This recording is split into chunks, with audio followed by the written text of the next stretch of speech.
taona na maindalongo taonani kwani chikondi chikaposea pa taonani mena anthu amenewa ali nzovura zawo koma chikondi sichiona nkhope chikondi sichiona malo chikondi chilibe sanje taonani mmene zililimu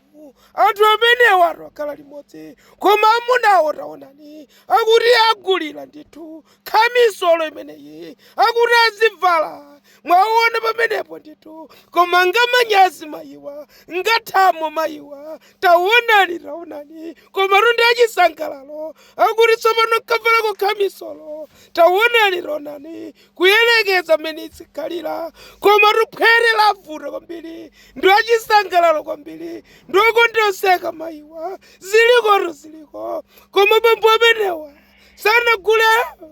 agulaso mandiloko taonani